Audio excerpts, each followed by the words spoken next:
also in the field of marriage. MashaAllah, I benefited a lot from your presentation. So today we are discussing what marriage in Islam is all about, what is the nature of marriage, and what is the purpose of marriage. Can we move on to this slide? I'm going to give you a very basic definition. I took it from Western, there's no problem in that. The question is whether it is true or not.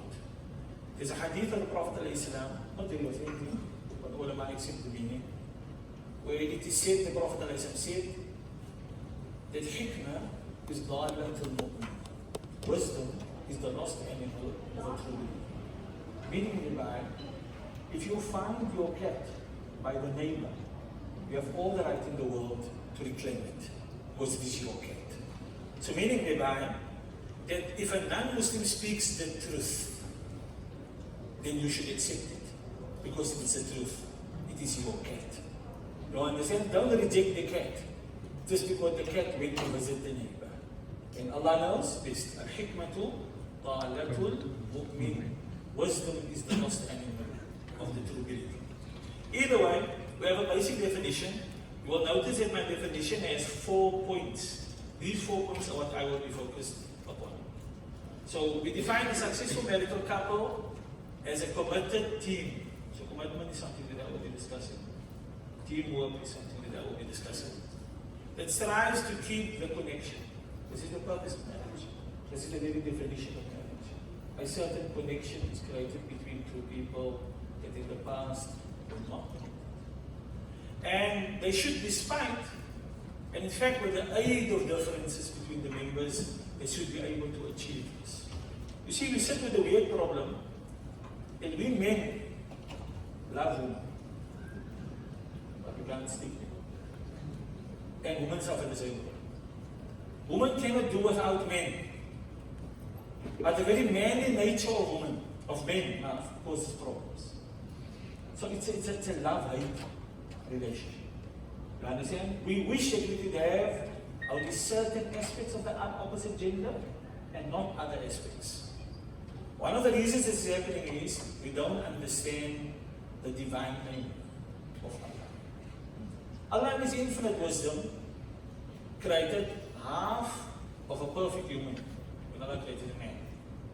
And then Allah created the other half, also half of a perfect human. A male has certain pros and cons. The pros that he brings to the table is the value that his wife wants from him. But he brings cons as well. But these cons, instead of being hated, you should understand that this is why you are there, the female. This is why you are there. Your husband's weaknesses are your strengths. You are here to protect him against his weaknesses. And the same for the female. Being a female has pros and has cons.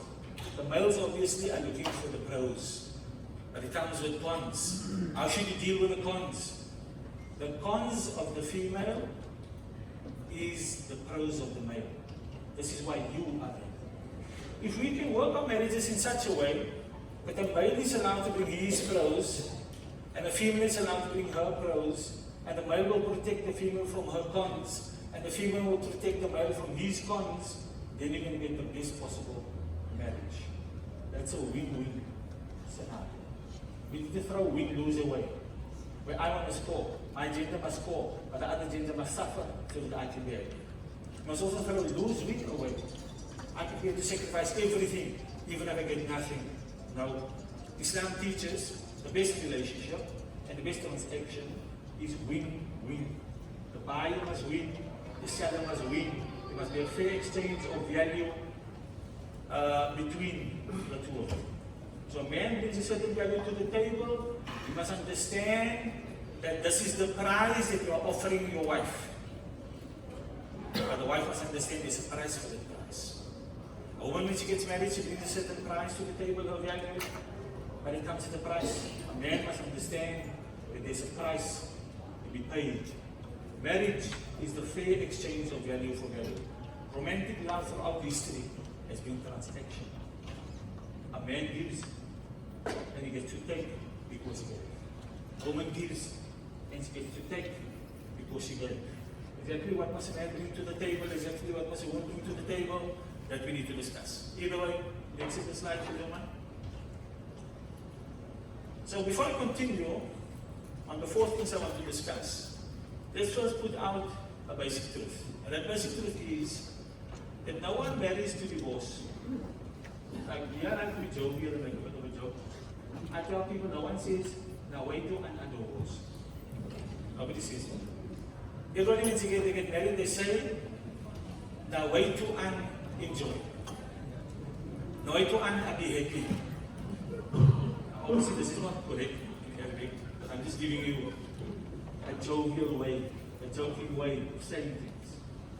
But you sit with the danger of divorce. There's the possibility that this union that you just entered into, with all your well-intended meanings, there are intentions, there's a possibility that it will end. And if you don't acknowledge that possibility, and you don't make effort to ensure that it doesn't end, it will probably end.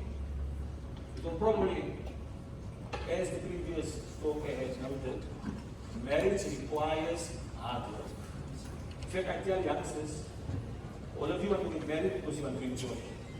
That's what we want. We want to enjoy. But you must understand that marriage is actually more work than enjoyment. Understand, when you say life partner, you are more saying work partner than what you are saying enjoyment. You understand? There's always work where there's enjoyment. And this is one of the things Allah means when Allah says in the Quran, Inna ma'al usri yusra. It is only with the difficulty that there is peace. I children like money. They can buy PlayStation 4s and this and that. I tell them money is the ease. What is the work? What is the difficulty that goes with it? And that is, you have to work. So at the moment, Dad is buying new PlayStation 4. Dad is buying new games. Dad is doing this and that. Tomorrow, Dad is dead. How will you play your PlayStation 6? How will you be able to afford the games? So you need to learn the rule. Inna ma'al usri yusra. It is only with the difficulty that there will be ease. If you don't want to work, you don't get wages. If you don't have wages, you can't buy the things that you like. And Allah knows best. Marriage is exactly the same. If you want to enjoy marriage, you have to work at it. If you don't work at marriage, you will not enjoy marriage. And all you have to do is go look at people's lawns. If you look at the one gentleman's lawn, and it's well trimmed. His grass is nicely bowed down, his rose trees are blooming. Then you look at the next guy's yard, it looks like Jumanji. It looks like Jumanji. You understand? You think like Tarzan resides here. And Allah knows best. So what was happening in the garden next door? Time, effort, money. That's why it's such a beautiful garden. You understand? And over here, complete neglect. That's why it's such a forest and the jungle. So your marriage, if you want it to look like that garden, time, effort, money. You understand? And if you want it to look like that jungle, then neglect it. Neglect it, and Allah knows best. Either way, we have to plan for the possibility of divorce to be able to prevent the probability of divorce. Next slide, please. So, I'm going to be saying this a number of times. The piece that is in the red at the top, and then below will be one of the four. So, number one, a marriage is placed at the risk of breakup, and the couple fails to identify and pay the basic currency of marriage.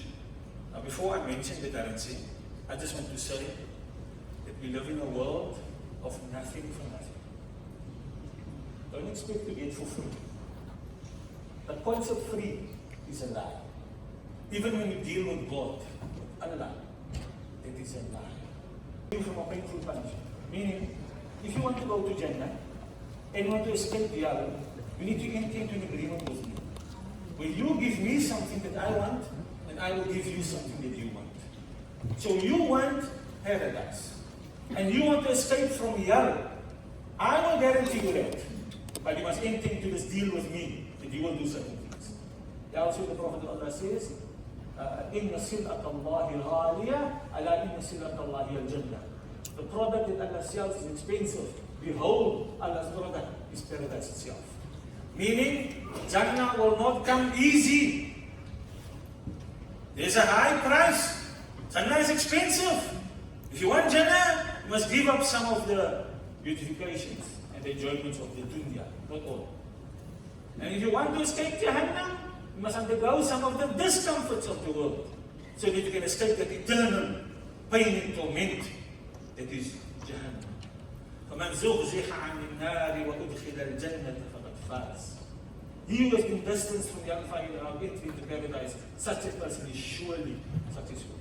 Ibn Taymiyyah rahimahullah ta'ala usually say, there's a paradise on earth. Those who do not enter into this paradise will probably not enter into the next one. So there's a way to live your life where you are a Jannah. You are a person that is destined to go to the paradise in the year after. But you're already tasting paradise in this world. Already tasting what lies ahead. And this applies to all aspects of your life, including your nikah. You can have a nikah that is a foretaste of paradise if you decide to operate in a certain way. But you see, we live in a world, especially South Africa, that are takers, they are not givers. Always finding fault with the other. Never understanding that I need to step up. I need to do things better. It's always the other. It's never me. Even if the other is the primary contributor. If your marriage is failing, I need you to understand that you have contributed to it. You understand? It's like tango. It's a way of dancing. In the English language they say, it takes two to tango. It takes two to divorce also. It takes two to put your marriage into distress also. So in some way or the other, you have contributed to the current state of affairs. And we need to figure out what your contribution is, and you need to focus on that. While we also need to focus on what is your spouse's contribution. But that's it, where your spouse is focusing. You are focusing on telling your spouse what they are doing wrong. They are focusing on telling you what you are doing wrong. You are playing the blaming game. Nobody wants to accept blame, so they just push it back at you. That system does not work. Allah knows best. Either way, we must identify and pay the basic currency of marriage, which is connection. This is the primary purpose of marriage. Go on to the next slide. We marry because we want to connect with another. So I give you a quick quotation. Love is a real word. One of my problems with people on the premarital stage, I have a course on this about nikah, is that people use vague words. Words where there's no common agreement as to what it means. Like just before I got married, my father-in-law, as Pastor now, rahimahullah, Abu Bakr Muaath, sat me down. He said to me, Muaath, ek soek nie pragtige kraan vir my dogter. But ek soek dat jy die liefdes van die goeie liefde. So Muaath, I don't want luxury, the trappings of luxury for my daughter. But I want that you must love my daughter. And I want that you must give her a good life. So I agree. I take a lot. Agree to take one go home. There is a problem here. We did not define love. We did not define good life. The man that spoke to me, his name is Abu Bakr Muaath. His understanding of love was the Musa understanding. His understanding of good life was the Musa understanding. While I am from tribe Ali, Clan Ali. And Clan Ali has its own understanding of love. And Clan Ali has its own understanding of good life. But trying to be an honorable person, when I married my wife, I started delivering Ali love. And I started delivering Ali good life. Because inshallah, take a lot is a good company. So I delivered the product. Now, alhamdulillah, there was a bit of an overlap. So some of the things that I thought was love, she appreciated as love and interpreted as such. And some of the things I thought was good life, she interpreted and accepted as such. But there was an area where there was no overlap. And she was waiting patiently. When we stayed a lot delivering my order. And it never came. And in the interim, what happened? At some point in my marital life, all hell broke loose. At some point in my marital life, all hell broke loose. So now I'm going to go on the normal way. You understand, as a male, I could just say, women, so ungrateful. We do everything they want, but in my classes I tell people, you are not doing everything that they want. You are doing everything but what they want. You are doing what your father did for your mother, while your wife is not your mother. You are doing what your mother did for your father, while your husband is not your father. You must figure this thing out, and I must assist you to do so. Either way, let's continue. Love is just a word. You understand? But the underlying thing we need to focus on is the connection that people were thinking about when they use the word love. There's no common agreement as to what love is, but it means some type of a connection. We need to figure that thing out. Prior to marriage, there's supposed to be a circle over there as well. It's not appearing too well. Prior to marriage, a man and a woman are two separate circles. They live lives, they do not overlap, they do not connect. When they get married, there's an overlap. First thing I need you to know is there's another complete overlap. The mathematics of marriage is not an easy mathematics. Easy maths, 1 plus 1 equals 2. We all agree. The mathematics of marriage is 1 plus 1 equals 3. What does this mean? When I marry you, we create the we. But when the we is created, the I and the you does not die. So actually, in my marriage, is I, you, and we. And all three need time, money, and effort. So I need to spend some time with you, because that's why I'm marrying you, to connect with you, and spend time with you. But I did not die when I married you. And you did not die when you married me. I had friends before I married you. I had pastimes that I liked before I married you. And as a mature adult, I should have the right to engage in those things. I should have the right to interact with my friends, though I'm a married man today, though I'm a married woman today. But I must never forget that I am a married man. I must never forget that I am a married woman. Things must change, but it must not change to the degree that I am destroyed. It must not change to the degree that you are destroyed.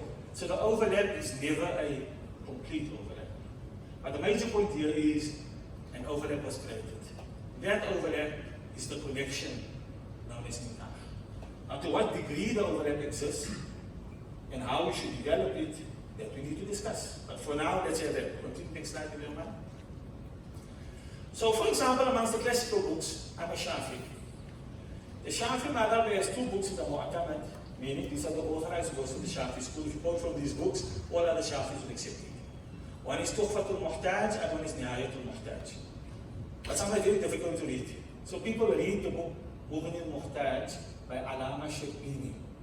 Allama Sharbini tells us in his Sharh on the Minhaj al-Talibin of Imam Nawawi rahimahullah, he says, linguistically the word nikah means to join and bring together. So before you were separate, and then nikah brought you together. It created a connection. And this connection is the currency of marriage. Whatever happens in your marital life, figure out how to remain connected. Don't ever disconnect. Even if you have an argument with your husband or your wife, don't disconnect. That's why the previous speaker said, how frequently do you use the word divorce?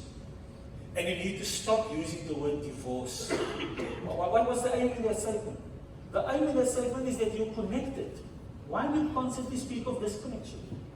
Will I enjoy relationship security when you constantly speak of disconnection?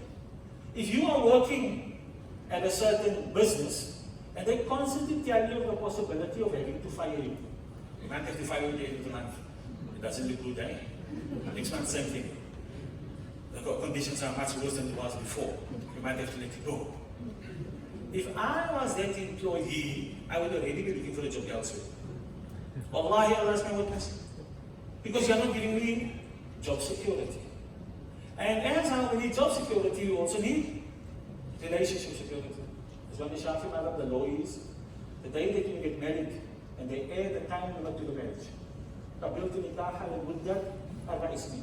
I accept my hand in marriage for 4 years. In the Shafi madhab, that marriage is invalid.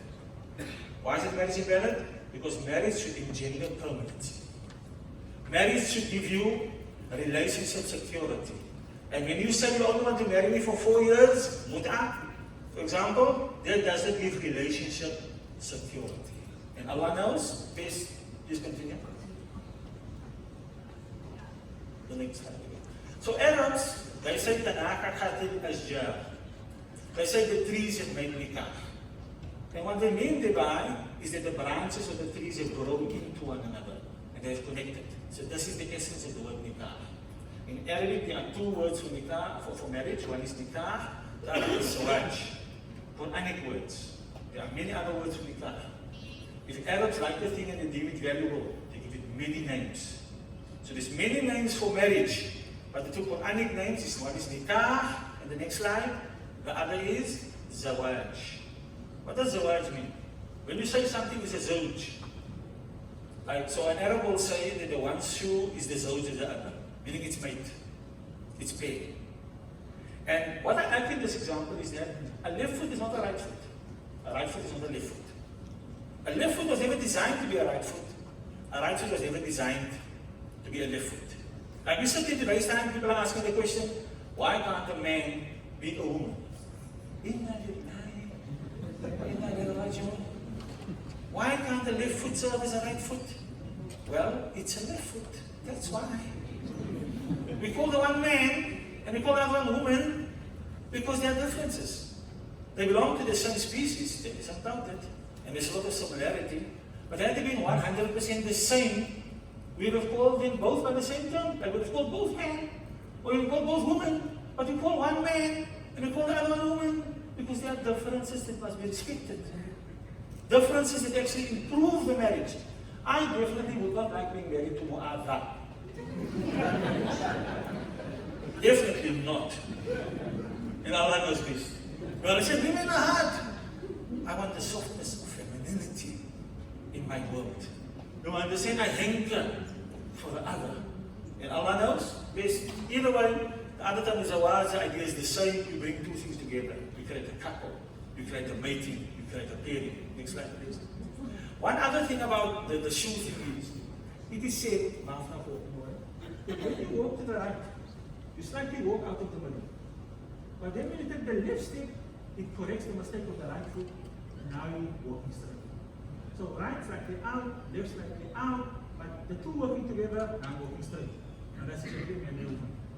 A man is slightly out, but his wife corrects his mistake. And a woman is slightly out, but the husband corrects a mistake. A man has weaknesses. Where he has weaknesses, his wife has strengths.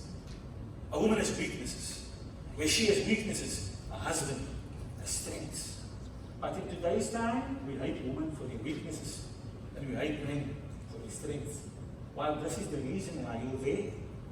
The whole reason why you're there is to protect your husband from his weaknesses. The whole reason why you're there is to protect your wife from her weaknesses. This is a fatal error.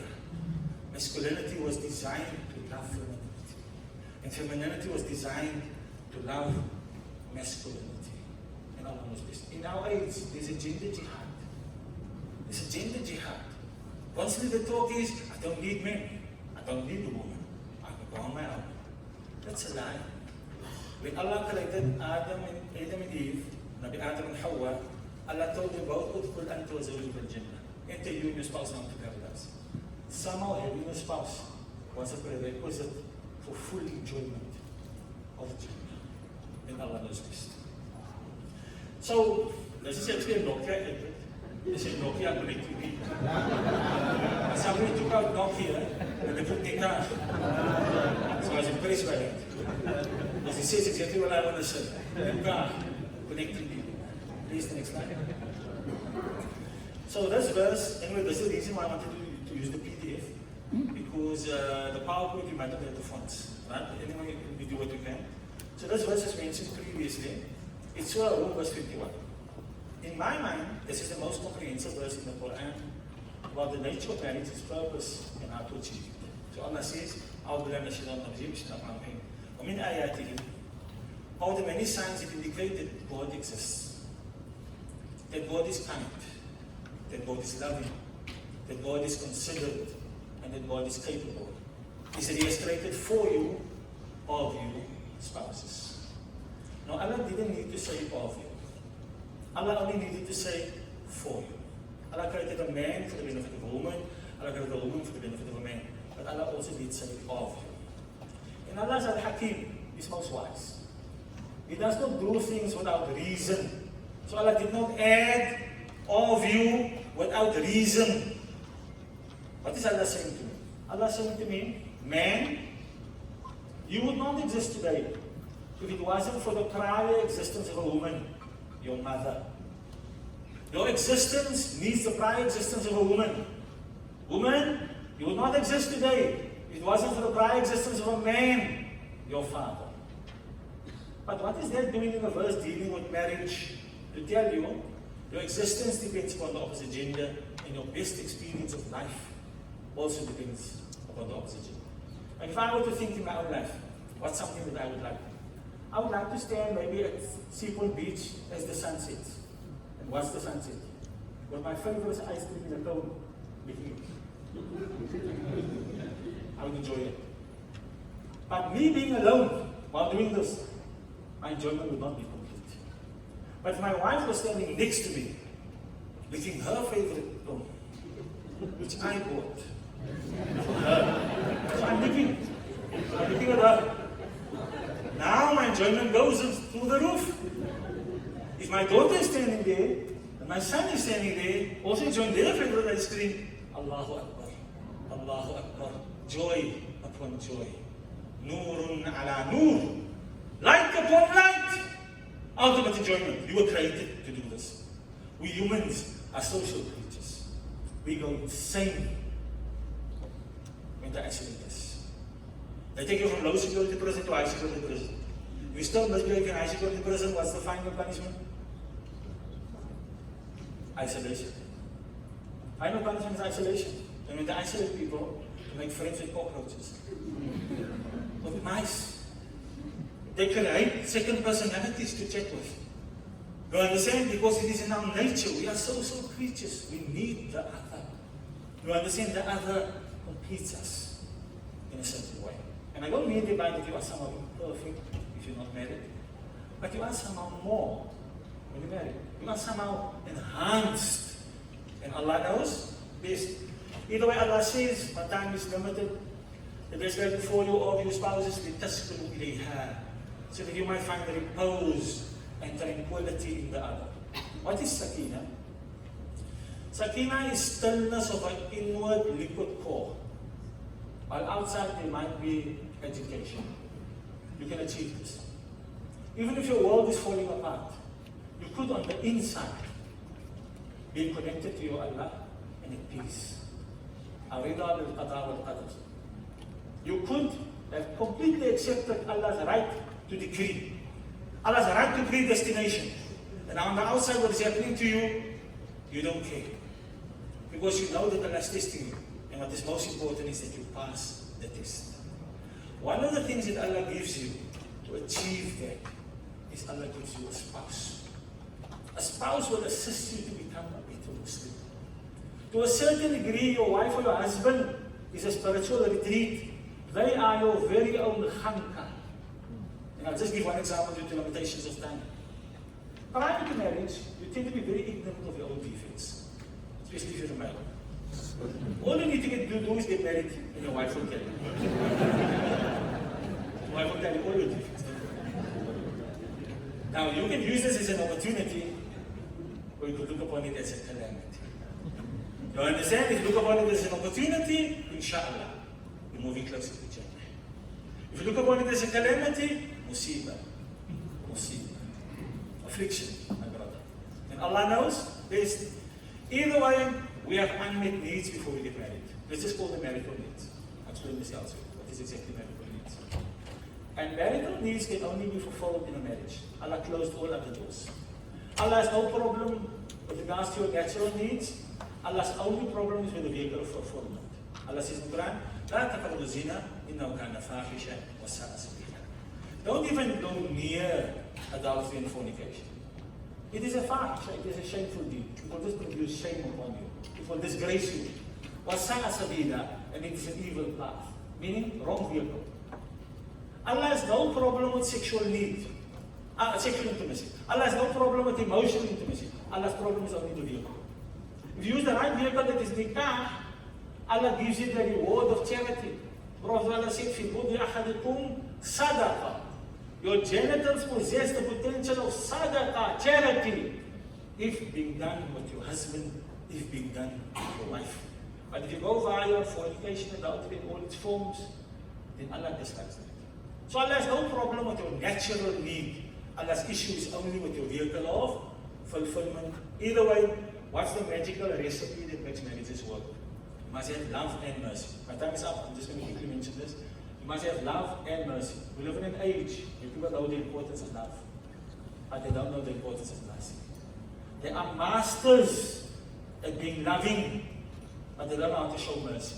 How did the previous speaker say it? And I end on that. In today's time, it's less about how to make love and more about how to make war. So how much you learn to make war? Learn to make war in a compassionate fashion. Learn to make war with rahmah. You understand? If only the IDF knew that, life would be different. أقول قولي هذا وأستغفر الله لي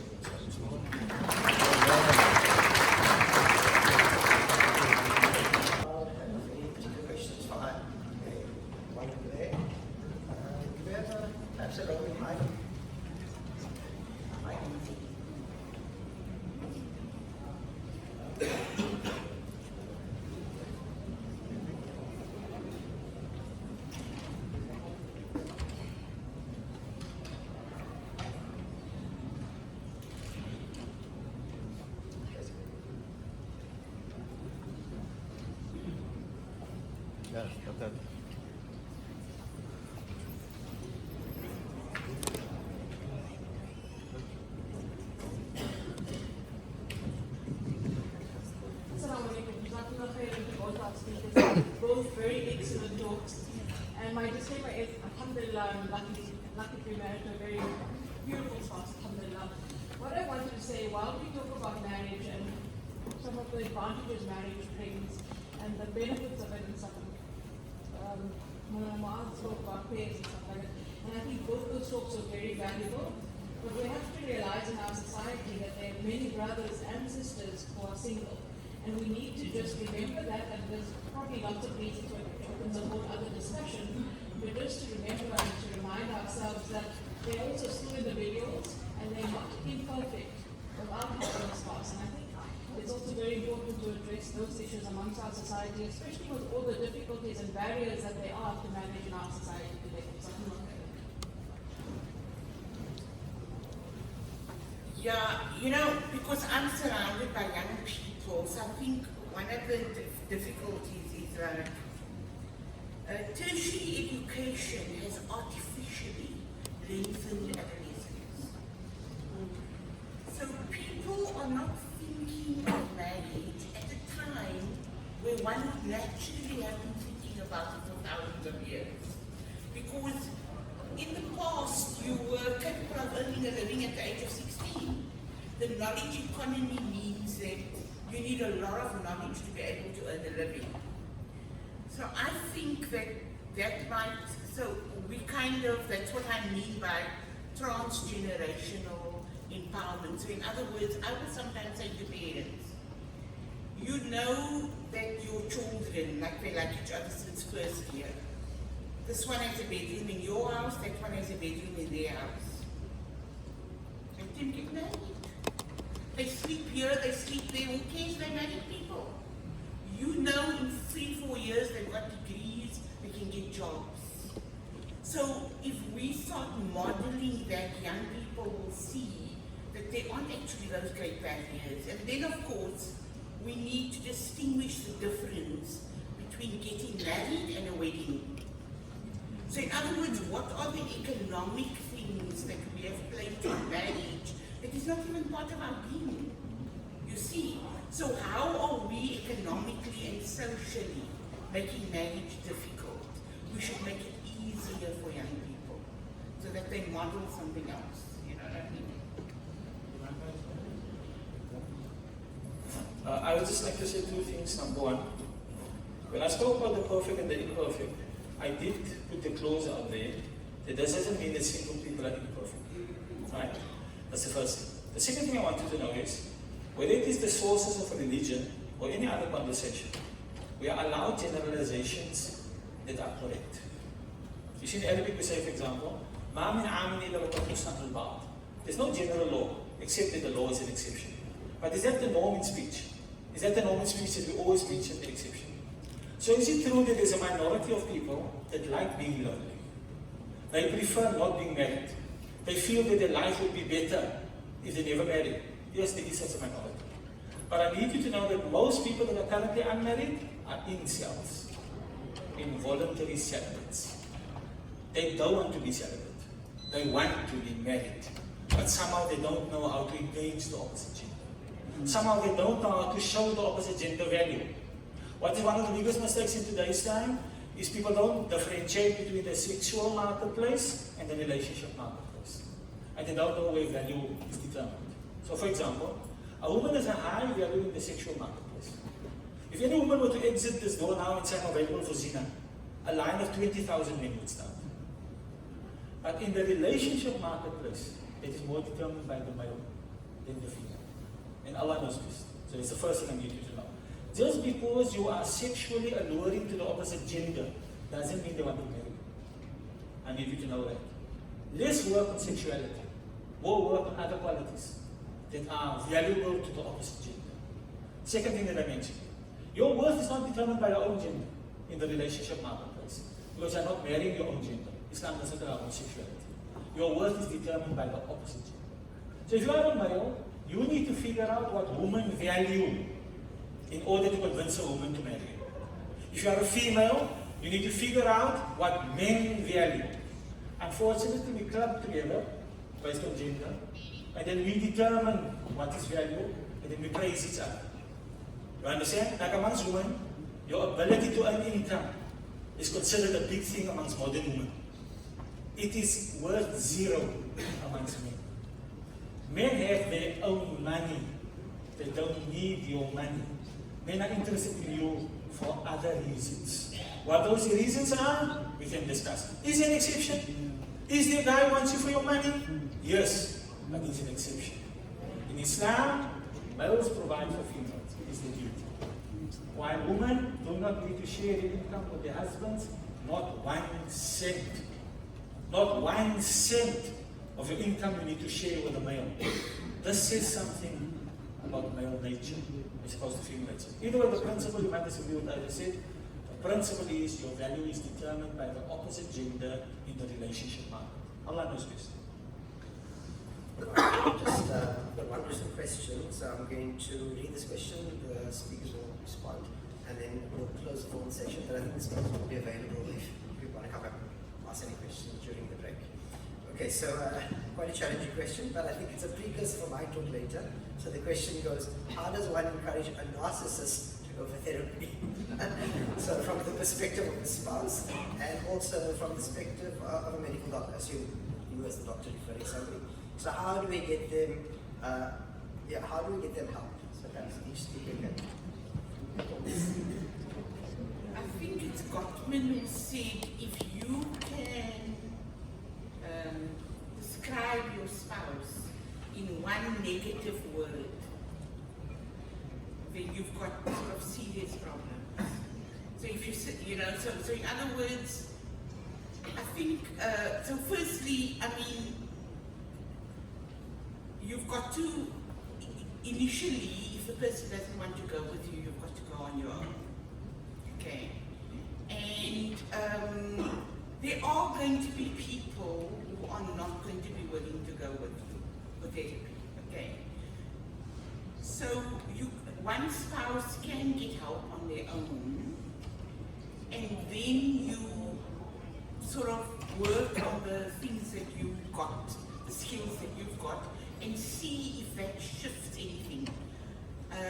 So what we don't want, for instance, are people sort of diagnosing each other. You see what I'm saying? Because that may be because of anger or unmet expectations, etc. So one person can go for help on their own, get skills, pour the skills into the marriage, and see if there's any shift. And then sort of take it from there. There are always going to be people who absolutely refuse to go for help. And then, of course, you have to think through that. There is always, but from my experience, people do, the vast majority of people want to be in happy marriages, and they would be open to kind of getting some kind of guidance. So yeah, there is always going to be that small percentage of people. But don't, out of anger, sort of say, my spouse is a narcissist, because both people are contributing to the relationship. That's what I would say. Due to limitations of time, I will just say two things. Number one, your spouse is probably not a narcissist. Narcissism is something very complicated. And to clinically determine that somebody is a narcissist needs a lot of experience and a lot of knowledge, which you don't necessarily possess. But it's one of those commonly loved phrases in our time. Everybody is married to a narcissist. Everybody. Then Allah knows best. You understand it's being overused. That's number one. Number two, there's a detailed answer, which time doesn't allow me. And then there's a simple answer.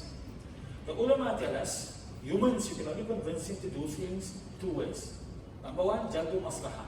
Tell them how to benefit them. Darul mafsada, tell them what harm they will remove from the world. Allah uses the same system. Allah tells you that if you are obedient, I will give you a good life, hayatan tayyibah. And in the year after, I will give you Jannah. That is jalbu maslaha. You understand? And Allah tells you, if you are disobedient to me, you will live hayatan danka, a wretched, miserable life. And in the year after, you will suffer Jahannam. So you see, exactly how you convince your husband or wife that's a narcissist will differ from person to person. And the variables they present. But it will always come down to just these two. Tell them how it will benefit them to see a counselor. And tell them what is the harm that they will be able to push away. And here I'll just give one quick example. I'm unhappy in this marriage. My needs are not being met. Our marriage is in distress. I've been speaking to you about this for a long time. I don't know why I'm not getting through to you. Maybe I'm not saying it right, but I think we need a third party, an unbiased, unprejudiced party that can guide us as to how to do this. I'm willing to do this. If you're not willing to do this, that's your choice. I just need you to understand, I can't go on being unhappy forever. I need happiness. So either it's happiness with you, or it's something. You know what it means. Allah knows.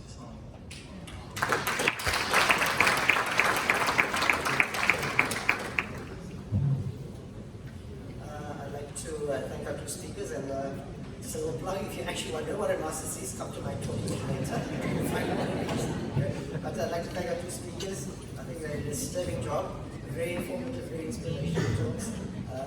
All learned a lot from them. Thank you. Thank you. الله وملائكته يصلون على النبي يا أيها الذين آمنوا صلوا عليه وسلموا تسليما اللهم صل على سيدنا محمد وعلى آل سيدنا محمد وأصحابه وبارك وسلم ربنا تقبل منا إنك أنت السميع العليم وتب علينا إنك أنت التواب الرحيم سبحان ربنا رب العزة عما يصفون وسلام على المرسلين والحمد لله رب العالمين.